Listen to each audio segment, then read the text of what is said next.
கார்த்திக் நேதா அவர்கள் எந்த ஒரு சூழ்நிலையுமே இந்த மாதிரியான ஒரு பாடல் என்கிட்ட இருந்து வரவே வராது அப்படின்னா அது என்ன மாதிரியான பாடலா இருக்கும்?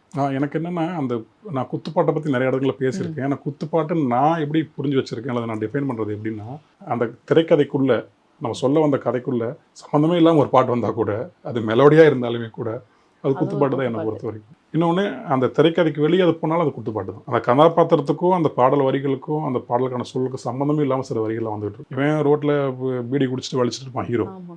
ஆனா அவன் பாட்டுல பார்த்தீங்கன்னா, உயர்ந்த தத்துவமா சொல்லிட்டு இருப்பான். நல்லா சம்மந்தமே இல்லாம இருக்கேடா!